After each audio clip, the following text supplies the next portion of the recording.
Hey guys, AuspiciousAussie here, and welcome to episode 36 of the TEW series. Now, today's show is, of course, the pay-per-view Summer Showdown. We've got some really big matches on this card. We've got Aaron Andrews versus Sammy Back in the main event. We've also got Rocky Golden taking on Eddie Peak in a steel cage match. We've got Danny Rushmore taking on Mighty Mo in a last man standing match. And we've also got the World Tag Team titles being defended with the New Wave taking on New Legacy. So let's run the show. We've got 3 pre-show matches to get through here as well. Starting off with a 62C in a pre-show bout that had decent wrestling but didn't have much heat. Laura Flame and Elsa Calvo defeated Amber Allen and Claire Winters in 9:57, when Laura Flame defeated Claire Winters by pinfall with a flame fire kick. And we also have Amber Allen improving in performance skills there as well. Moving on to an 80B, we have our newest debutant in this match as well. In a decent pre-show match, Wolf Hawkins and Mark Speed defeated Honolulu Hellraisers in 10:18, when Wolf Hawkins defeated High Flying Hawaiian by pinfall with a full moon rising. So yeah, we've got the Honolulu Hellraisers. I might actually rename them and put the Honolulu Hellraisers. I feel like it probably makes a little bit more sense. But yeah, High Flying Hawaiian, he was released from RIPW, which is the SWF's feeder or developmental brand. So both of these guys being released from the same company, essentially, coming to TCW. They're both very, very talented, and I mean, High Flying Hawaiian could possibly be a figurehead for the future. He's very young, got really good star quality, 100 A-star babyface rating in there as well. He looks really good. I think he has good charisma as well, which is perfect. Obviously, that's a long way down the line if that even happens. But it's a possibility. Anyways, he debuted his fan favorite gimmick and got an initial rating of great. So that's perfect. Moving on to a 78B, the final pre-show match. In a good pre-show match, Brian Vesey and the Canadian Animals defeated Danny Fonzarelli, Bart Biggins, and Daryl Devine in 9:32, when Ed Stone defeated Daryl Devine by pinfall with a party's over. Couple of worker improvements here. We got Ed Stone improving in performance skills and Freddie Huggins improving in flying skills. Also worth mentioning, we've actually sold out the Cornell Arena, which is perfect. Exactly what I wanted to happen. Alright, so we start the show off with a 96 A-star promo from Wolf Hawkins, and he says that management has forced him to take a month away from TV so they could set a number 1 contender, and the number 1 contender still has not been established, even going into this pay-per-view. I mean, essentially, if you look at it on paper, there is 2 high-quality matches between main eventers that could easily be number 1 contenders matches. I mean, in theory, Eddie Peak has already said that his match against Rocky Golden is a number 1 contenders match, but that hasn't been confirmed. He's just said that himself. On the other hand, you've got Aaron Andrews versus Sammy Back, which is a massive match, the main event as well. Anyway, he's here tonight, just cutting a promo, basically airing some grievances that he has, essentially being kept off of TV by management. He is the lone wolf. No one tells Wolf Hawkins what to do. We then move into our opening match. Doesn't do too well, 59C, but this match, not really too important in the grand scheme of things at the moment. Anyway, in a decent match, Killer Shark defeated Bulldozer Brandon Smith in 10:02 by pinfall with a big bite. We got Killer Shark getting better at his gimmick, and apparently Killer Shark and Bulldozer Brandon Smith just don't click, hence the lower match rating here. Like I said, perfectly fine. We also have Bulldozer Brandon Smith improving in performance skills. We then move into a 77B. We have Alicia Strong. She comes out hand in hand with 5 other members of our women's division. And she says that she's going to win this for all of the women on the TCW roster.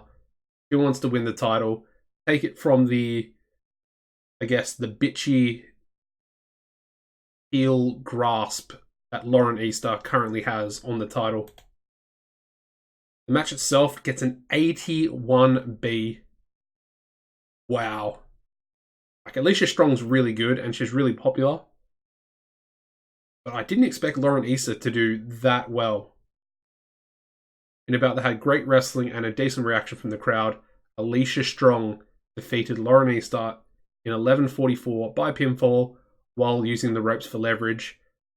Alicia Strong wins the TCW Women's title.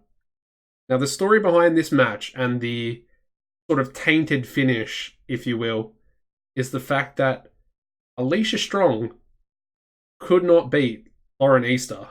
She was having so many problems. Hit her with her finisher. She had her in submissions as well. Just could not win. Could not get a clean victory. And then, essentially she rolled Lauren Easter up, put her feet on the ropes, got the 1, 2, 3, essentially stealing the title away from Lauren Easter. And of course, she said she was doing it for all the women on the roster. Very interesting way to actually win the title there. But anyway, an 81B. Very, very happy with that.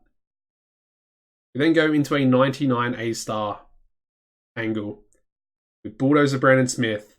And he comes out, well, he's essentially, he comes out after Rocky Golden. Rocky Golden's match is up next. So Rocky's come to the ring, and Bulldozer Brandon Smith comes out to the entrance ramp and says, if you can't beat them, you've got to join them. And then both Killer Shark and, Killer Shark's ambushing Rocky in the ring. And then Bulldozer Brandon Smith comes down the entrance ramp and they do a 2-on-1 attack. And Rocky not looking too good before the steel cage is actually lowered down.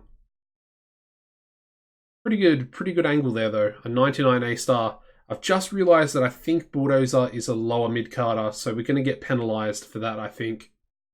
But that's all good. Doesn't really matter too much. More just playing into the whole storyline we've got going on at the moment. So yeah, Bulldozer, if you can't beat them, you join them. Is he the newest member of Reign of Terror? Possibly. The match itself, it's an 82B. Pretty good, but again, these two don't seem to click. In an exceptional match, Eddie Peake defeated Rocky Golden in a cage match in 1944 by pinfall with a peak of perfection. Rocky lost. Eddie Peake and his Reign of Terror, albeit Rocky might have a bit of an excuse. Got attacked by Bulldozer and Killer Shark before the match. But yeah, there we go. 86 in-ring performance for Rocky and an 82 there for Eddie, despite that negative chemistry. We also have Eddie Peake improving in performance skills. Pretty much always seems to be improving. Moving on to a 92A. New Legacy say tonight is the night. They cement their true legacy on TCW by winning the World Tag Team titles. Again, another A promo from both members of New Legacy. The match itself gets a 91A. That is crazy. I wanted to make this the main event. This is actually the 4th time this match has taken place. So I got the penalty warning for the match, but it's been pulled off, and a 91A is the result. Can't believe that.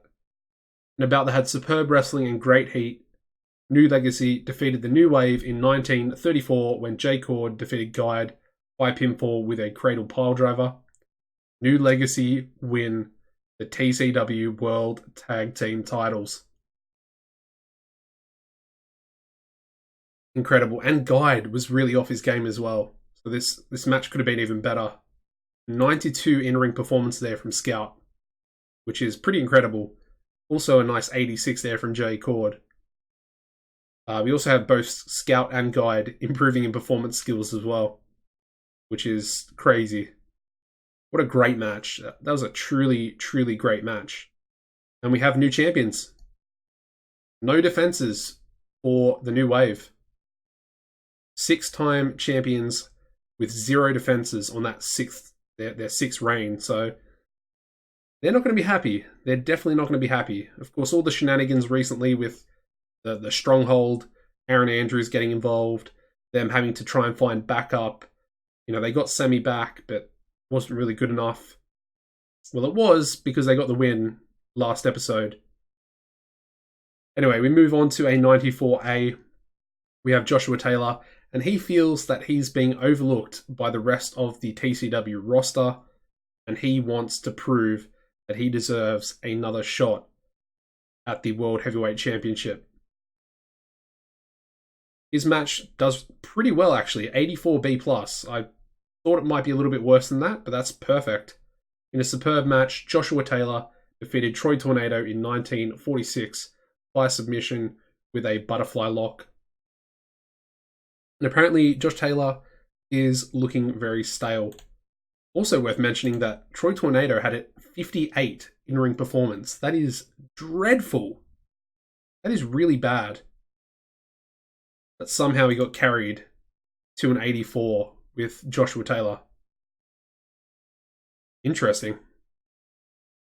We then go into an 89A rated angle for Mighty Mo, and he says Danny Rushmore is just another guy.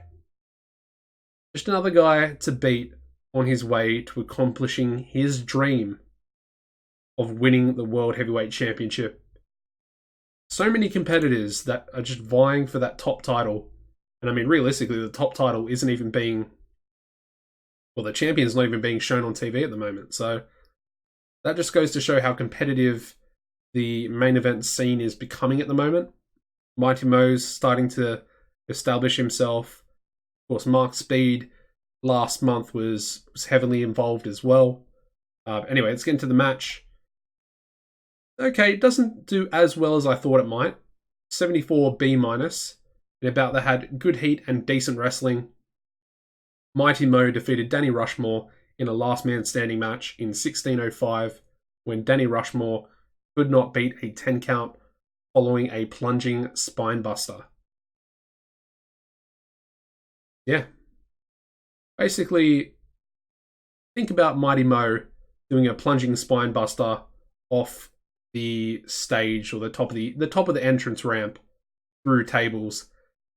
Essentially, knocking himself down as well at the same time. But as you can see, Rushmore not able to answer the 10 count.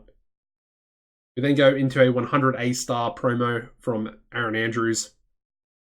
And he says that he's so proud of New Legacy for winning the World Tag Team titles tonight.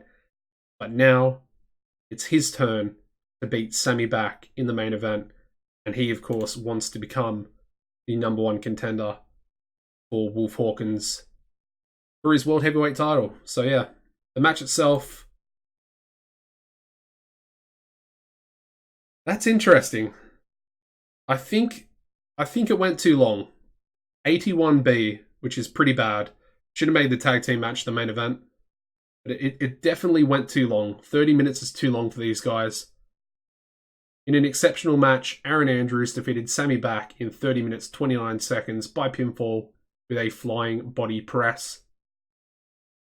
And as you can see, the match suffered from a lack of psychology. Could have really used somebody with the knowledge of how to construct a proper flow. Yeah, that's unfortunate because I thought it might have done really well. I thought that they had the psychology between them to put on a 30-minute match. I guess not. Anyway, Aaron Andrews with a 98 in-ring performance there, which is crazy. Sammy lacking a little bit with an 84.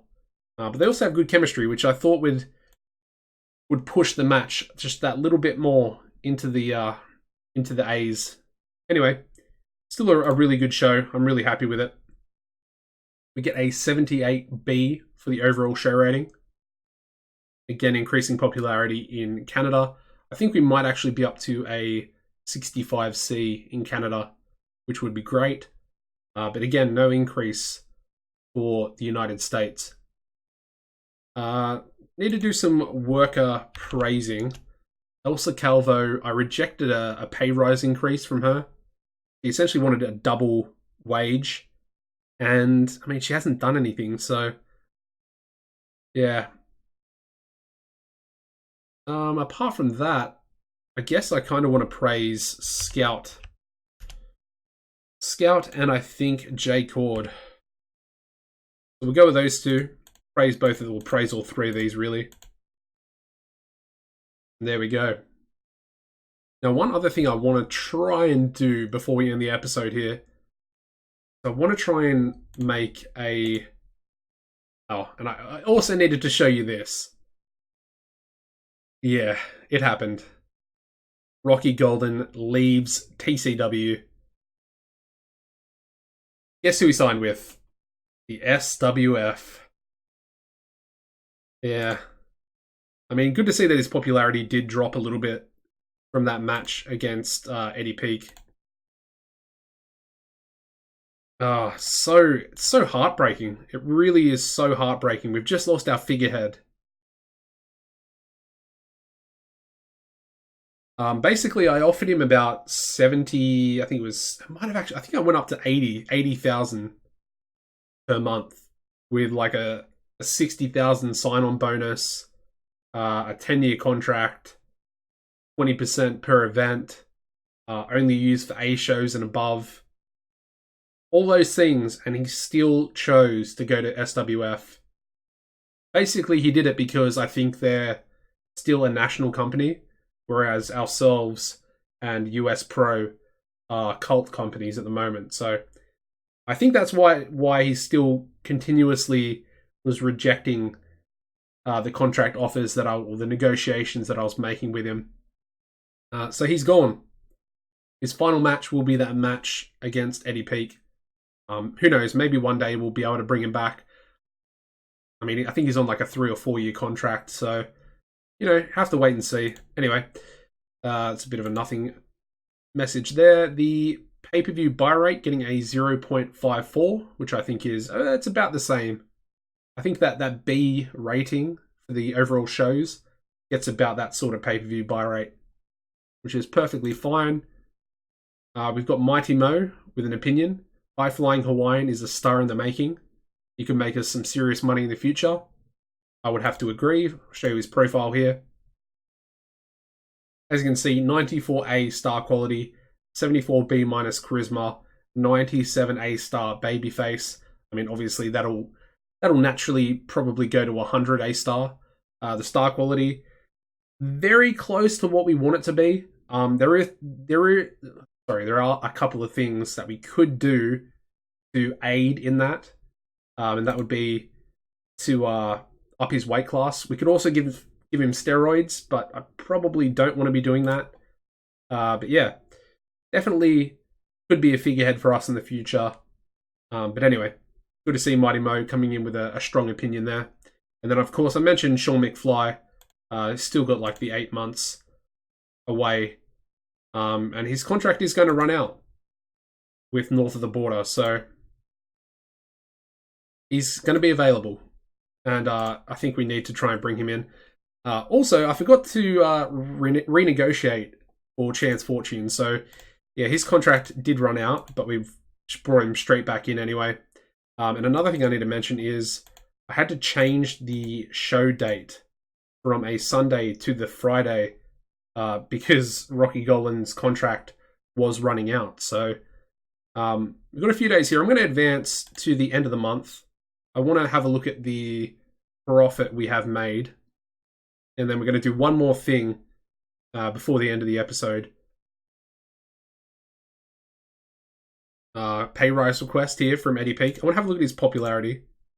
Ooh. He's up to a 90A in the Mid-South. Pretty much 85% B pluses across the board in the rest of America. Up to about an 80 B in Canada as well. It's good to see, really good. I mean, just looking at him, he is definitely a top level talent. All right, so his pay rise request, he's only been paid 19,600, which is crazy. And he thinks that he's worth 30,000. So let's do the 75%, give him an extra 8,000. Claire Winters wants more money as well. And I kind of want to just reject this as well, because the same sort of thing that happened with Elsa Calvo. I'll just give it to her because I don't want a lot of my roster being upset with me. As you can see, she has big morale issues at the moment. So I'll give her a bonus. Let's give her like 5 grand or something.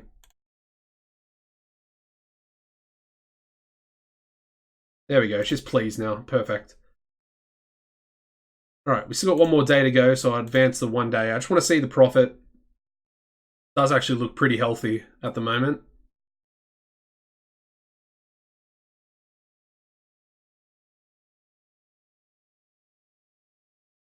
Oh, PW Max has just been founded.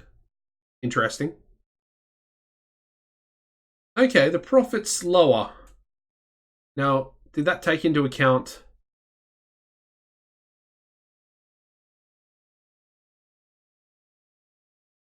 I'm assuming, yeah.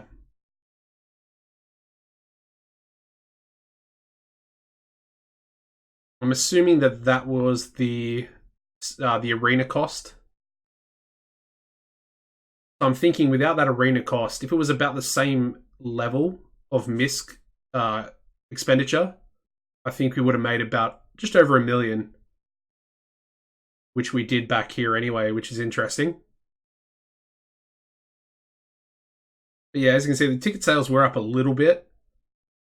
But again, we're hiring we still have to pay for our arena, which is ridiculous. I don't understand why that is a thing. But yeah, basically we have that. And then of course, we're not filling the 22,000 for the TV shows. We're only getting about 13,000. So I'm thinking if I do a generic venue and then just do the pay-per-view matches for our own arena, I think that would probably generate a lot more money, which I think would in turn obviously be better. It's also worth mentioning that we did actually run a show in Canada, so the ticket sales are obviously going to be a little bit lower than they would have been had we got that extra 7,000 people for that one Canada show. So yeah.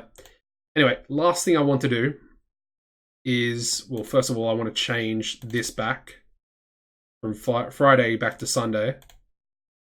All right, perfect.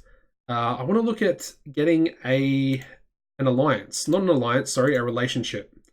Working relationship with Pride Glory in Japan. Pride Glory Honor Wrestling. So we're gonna approach them. Expect a response tomorrow. All right, so let's advance this. I want to see if we get the response straight away. I do apologize. It's a pretty long episode, but hopefully you're enjoying it, nonetheless. Don't really do much of this type of stuff. Sort of the off-camera work. All right, so I have to give Daryl Devine a new contract as well. Eric Tyler. Why are they going after him? Interesting. And there we go. Pride Glory have accepted my proposal for a working agreement. That is perfect. So what we can do essentially is we can send our own workers to work over in Pride Glory, and we can also loan workers from Pride Glory as well, as you can see here. So we can get, for example, Bison Yano on a maximum of 10 appearances. Obviously quite expensive, 10,500 per appearance for one. it does get slightly cheaper the more appearances you put for the deal. And then, of course, you can exchange your own workers. So, say, for example, we want Mr. Lucha 3. He's not doing much. We might be able to include him in the deal. Can also include someone like maybe a J Cord. Go and, do some work over in Japan. We can also give a cash amount as well, which is generally used if you want to get someone. You put a couple of sort of younger workers that need a bit more development that you're sort of underutilizing. Maybe guys like the Honolulu Hellraisers. Send them over, bump up a cash payment. We get a worker, they get a few workers that they can hopefully use and develop. So that's a great thing for us, for the company moving forward. Anyways, that is going to end the episode, guys. If you could drop a like, it'd be much appreciated. Subscribe to the channel as well. As always, take it easy and goodbye.